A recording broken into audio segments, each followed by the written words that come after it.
Today on I'll Have You Know,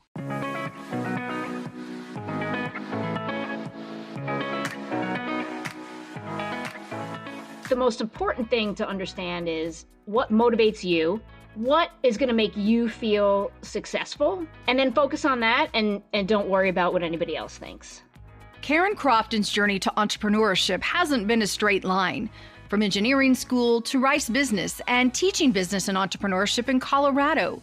But it was a chance glance at a magazine advertisement when she was just a teenager that first set the wheels in motion to leading a life of freedom and flexibility today. Thank you so much for joining us, Karen.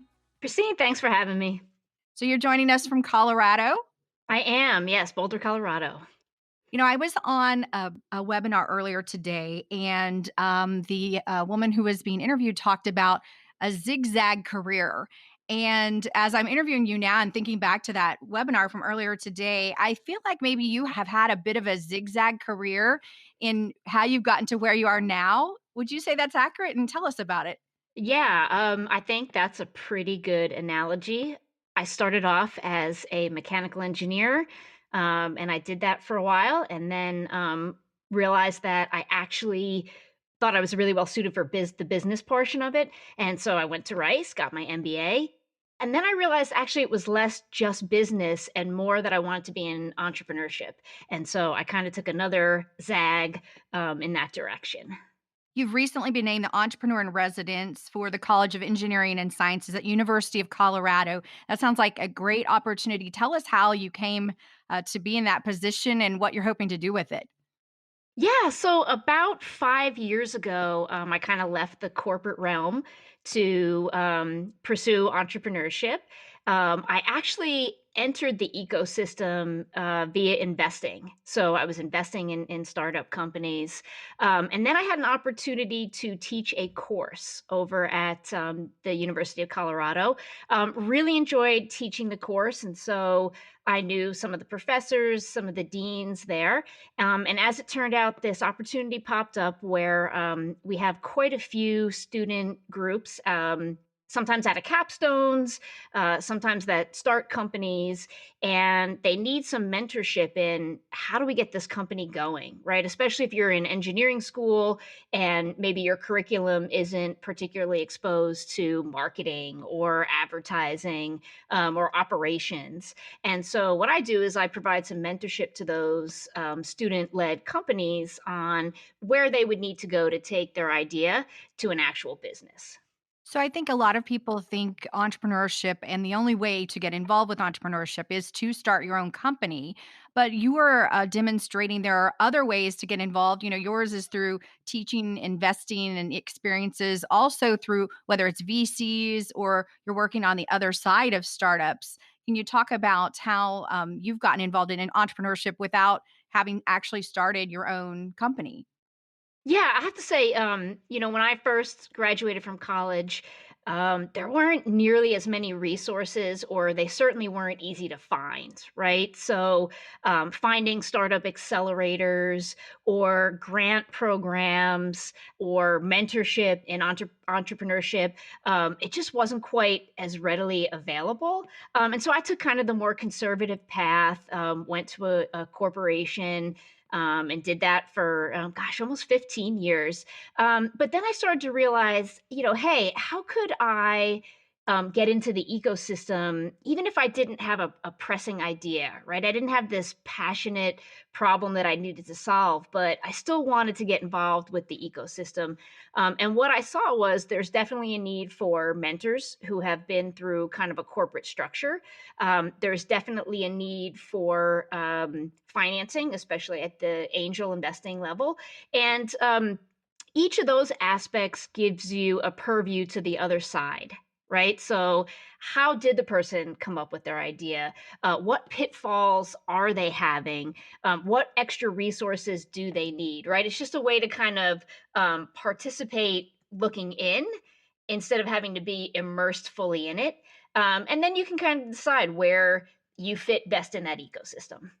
So you've gotten involved through your ability to invest as well, but really the seed was planted for that a very, very long time ago. We want to mention that you had a goal of being basically semi-retired by 40, but you really put the wheels into motion when you were a teenager. Tell us about that story.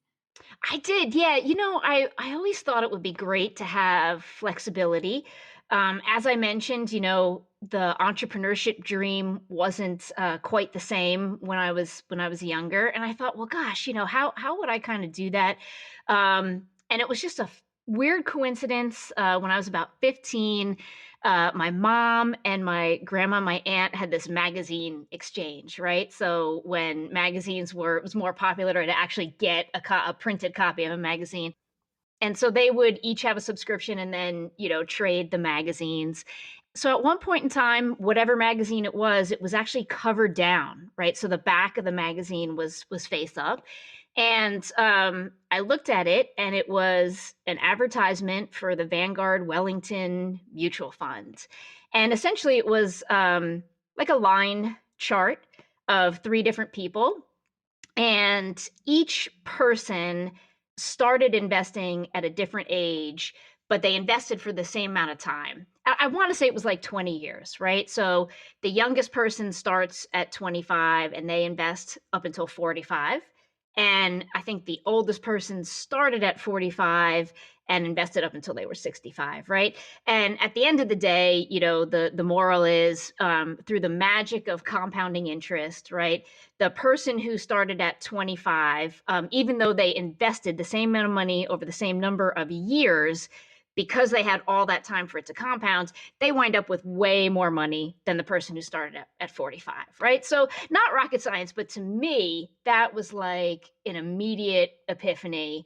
Like, well, if I'm 15, I mean, I can do even better than whoever it was. I think it was Bob at 25, right? And so that really caught my eye. And it's not exactly that simple, right? That the way it works. But I actually recreated a dynamic version of this. I have a website, solventstrategy.com, and you can go on and you can put in different numbers and do three different scenarios for yourself. I thought it was that powerful of a tool, and really did change the trajectory of my life. Great story and just amazing to have that kind of foresight, I think. And even someone younger who might read something like that, I think it's completely different to actually be able to put it into action and have the discipline to continue that in the earlier years.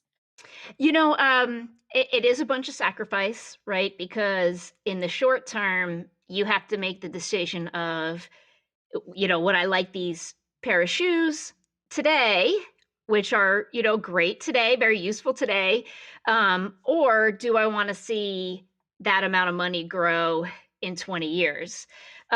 Much harder to realize that, 20 years later, you'll have much more money.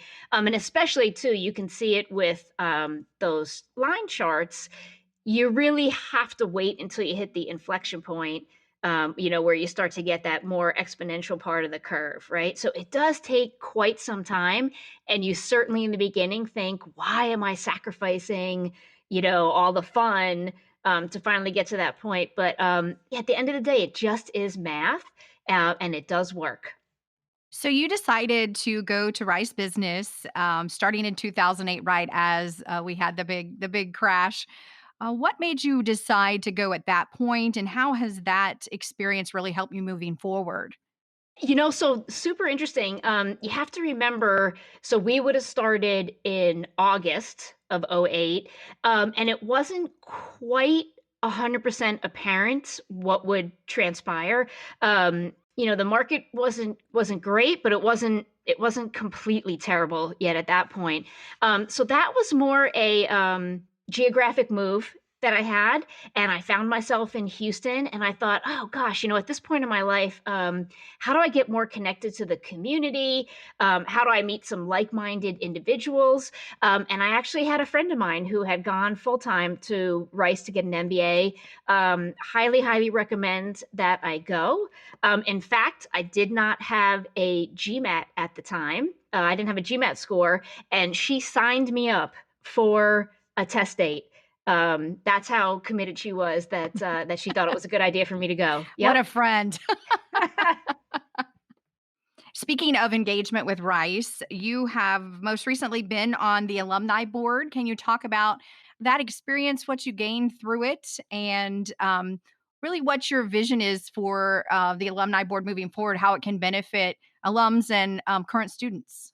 Yeah, so for me, the alumni board was a really fantastic experience. As we mentioned, I don't live in Houston anymore. And so, it can be very difficult to stay connected. The board was an absolutely perfect way for me to stay engaged, kind of keep my fingers on the pulse of what was going on and what was fresh and current. And I think people mistakenly believe that the most value they're going to get out of their MBA is kind of right in and around the graduation time frame, right? Either you're pivoting to something else or you're getting a new job, you're getting a raise, you're getting a promotion, right? Some kind of really discrete activity. But there is lifelong value in a Rice MBA. If you stay connected to the community and engaged, you can always find an alum to reach out to that's connected in some way to what you're currently doing. You have quite a story. We spoke at the beginning about sort of your zigzag. Do you think that we're going to see more of that with people pivoting or whatever you want to call it? You started as an engineer, and then there's really maybe not as many limits or restrictions as there used to be in making these turns. There might have been a time where someone said, "Well, you can't go do that. You went down this path." Yeah, I think part of that too is a more structured approach to career development, right? I think I fell in this kind of weird space between you could start at the mailroom and become a CEO of a company, right? Into this digital age where people are really connected. They see strategic value in planning a career. There's resources to help you. I mean, if you think back about it, it's kind of ludicrous to think you could decide what you want it to be for the rest of your life at 18, 19, 20, right? Things change, interests change. When I first graduated from college, data analytics was not really a topic that you could study, full time. And so all these things happen. And I think people are now realizing that your experience is cumulative and you can apply that to pretty much anything. Right. And so keeping your options open, looking for different opportunities, it's just way more viable now than it might have been 20, 30, 40 years ago. Definitely. What advice would you give to current Rice business students who are maybe just starting their journey? Yeah, I think the number one thing is you can pivot at any age. And so don't let what you've done already restrict what you'd like to do moving forward. That's great advice. So, the name of the podcast is I'll Have You Know. We like to share, some insights with all of the listeners. I think that most people would agree financially, if you were advising your younger self, you did a pretty good job of the foresight that you had and the plan that you took as far as ensuring your financial security. If you were advising your younger self in maybe another area, is there something you would tell yourself that you've learned now after Rice Business, after a career in engineering, and now in entrepreneurship? Yes. When you go to engineering school, to start out, a lot of things are right or wrong, right? Physics has answers, chemistry has answers. Um, the biggest value that I got out of the Rice MBA was the soft skills of business. I think the number one thing that especially undergraduates can do, and then especially going into your MBA, is to realize that you are a brand in and of yourself, right? And to always be learning about what did you want to project about yourself? What is your personal brand? What's important to you? And actually carving out time for that discovery. You took a more traditional corporate career path before venturing into entrepreneurship. Would you advise people that's a good direction to go? Does it matter what maybe that background was before diving into entrepreneurship? Yeah, so in no way, shape, or form do I want to sound discouraging to entrepreneurship. Starting your own business is amazing. But at the time, that many years ago, there were just fewer resources. There wasn't really a way for me to envision that pathway forward towards the goal that I had in mind, which was, more of a flexible lifestyle, right? To be able to kind of choose what I want to do. And so I think the most important thing to understand is what motivates you, what is going to make you feel successful, and then focus on that and don't worry about what anybody else thinks. And do you think that's easier to, have that mentality once you've been in your career a few years rather than having that mentality in your early 20s, just as you mature? Again, I think it depends on if you can spend some time thinking about what's really important to you. I think, especially the movies from the 80s, right? Wall Street was the thing. I think we used to place a lot of value on purely financial numbers. And I think folks now have the opportunity to really consider all of the aspects that are important to them, and let that kind of guide their career. I also think you talked about the resources out there for entrepreneurs, which are vast. There's also, I think, just more media and attention on entrepreneurship. I mean, Shark Tank is the obvious one, but there are just so many programs dedicated to it. And I think that that's created. I mean, you see entrepreneurs now, young kids at 12 starting their own company, and I think that just the exposure that's out there makes a big difference for people to even think about that as a consideration. Yeah, I mean, the good old fashioned lemonade stands, which might have just seemed like a cheesy thing to do. I mean, really, there is a ton of valuable experience in that, right? So, bringing a child through, hey, here's how we make the lemonade, here's how we put it together, here's how we have to advertise, here's how you have to price it. I think that's super important. I also would say, too, never throw anything out until you take it apart. The best experience you can give your kids is to, take apart that blender before you throw it out, right? So opening stuff up and seeing how stuff really works, I think is such a great experience. My brother was the person in our house that did that, and there were lots of things they were taken apart, they were never put back together. Yeah, well, it should be broken first. That's right. So I think some great places to start entrepreneurship, if you're a student, right, the capstone classes, to really take those seriously, and consider that you could actually turn that into a business when you're done. Here at CU, we have the New Venture Challenge. And of course, Rice holds, I think, the country's largest business plan competition. And so when you have these opportunities that might at first appear academic, really put some thought into whether or not you'd want to take that forward, because they can be great starting off points. Yeah, excellent advice, a lot of opportunities out there if you go seek them out. Yeah. Do you have an ultimate goal in your entrepreneurial path that you're taking right now? No, I don't. And that's part of the fun of it, right? Is I had somewhat of a serious, very structured career to begin with. And now it's more about what things are fun and exciting, what can I learn, and really more, who else can I help with their journey. All right, Karen Crofton, Rice MBA for Professionals class of 2010. Thank you for joining us on I'll Have You Know. Christine, thanks so much again for having me. This has been I'll Have You Know. Thanks for listening.